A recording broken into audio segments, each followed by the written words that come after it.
Hello guys, welcome back to my চ্যানেলে। চলে এসেছি ছোট্ট একটা শর্টস নিয়ে। তো তোমরা বুঝতেই পারছো কোথাও একটা গিয়েছি। তো এখানে ছিল পুতুলদির অ্যানিভার্সারি, পুতুলদি আর ছোটোদা। তো সেখানে গিয়েছিলাম। দেখতেই পাচ্ছ আমরা সবাই একসঙ্গে বসে আড্ডা মারছিলাম। এরাই ছিল আমার ছোটোবেলার খেলার সঙ্গী। এদের মধ্যে অনেকে আমার থেকে বড়, অনেকে আমার থেকে ছোট রয়েছে, আবার অনেকে আমার বয়সীও রয়েছে। তো তাদের সঙ্গে একটু মজা আড্ডা করছিলাম।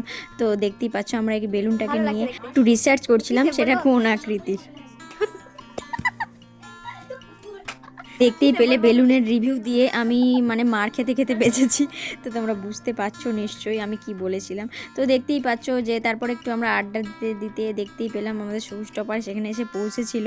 তারপর এই গরিবের দেওয়া ছোট্ট গিফট তাকে তার হাতে তুলে দিলাম। তো দেখতেই পাচ্ছ যে এখানে বিশেষ কোনো কথা চলছিল, সেটা তোমাদের শোনাতে পারলাম না। না না, এমনি ছ্যাবলামিরই কথা চলছিল আর মারপিট হচ্ছিল। তো দেখতেই পাচ্ছ সবাই আমরা বসেছিলাম কোল্ড ড্রিঙ্কসের আশায়, কিন্তু আমি সফট ড্রিঙ্কস খাই না খুব একটা। তো দেখতেই পাচ্ছ তারা খাচ্ছে, আমি শুধু রিভিউ নিচ্ছি। তারপরে চায়েরও অফার ছিল, সেটাও আমি খাইনি। দেখতেই পাচ্ছ এখানে তাদের অ্যাকোরিয়াম রয়েছে, অ্যাকোরিয়ামটা খুবই সুন্দর। তারপরে এখানে সমাপ্তি দিয়ে আমাদেরকে ফুচকা ট্রিট দিয়েছিল, সেটা আমরা খেতে গিয়েছিলাম। তো দেখতেই পাচ্ছ খেতে খেতে আস্তে আস্তে দেখলাম এখানে নতুন একটা মন্দির করেছে।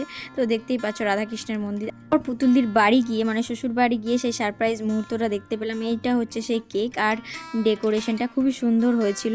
তারপরে কেক কাটিং সেরেমনি স্টার্ট হয়ে গিয়েছিল। তো তোমরা দেখতেই পাচ্ছ, তোমরাও একটু সবাই মিলে বলে দাও হ্যাপি অ্যানিভার্সারি। সত্যি দেখতে দেখতেই যে 1 বছর পূর্ণ হয়ে গেল, সেটা যেমন পুতুল দিয়েও ভাবতে পারিনি, আমরাও ভাবতে পারিনি।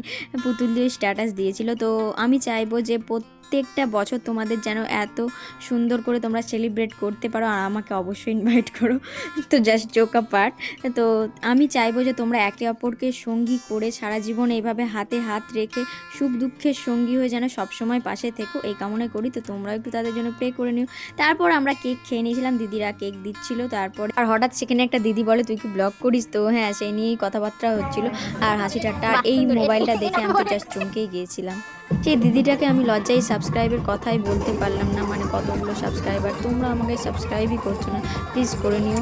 আর সেই দিদিটা বললো যে আস্তে আস্তে সব কিছু হবে, তো অত চিন্তা করিস না, আস্তে আস্তেই হয়। তো তোমরা পাশে থাকলে আমি সব কিছু পারবো। তো তোমরা অবশ্যই আমার পাশে থেকো। আর এদিকে দেখতেই পাচ্ছ নাচা গানা শুরু হয়ে গিয়েছে। ছোট্টুদা নাচতে চাইছিল না, তাও জোর করে নাচানো হচ্ছিল।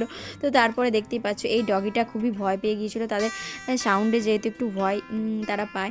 তো তারপরে দেখতেই পাচ্ছ যে আমি খাবার টেবিলে বসে গিয়েছি, যেটা মেন দরকার সেটাতে। তো বিভিন্ন রকমের পদ ছিল, তোমরা পদগুলো দেখেও নিশ্চয়ই বুঝতে পারছো।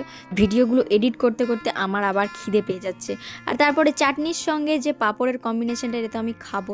তো দেখা হচ্ছে নেক্সট শর্টসে, ততক্ষণের জন্য বাই বাই।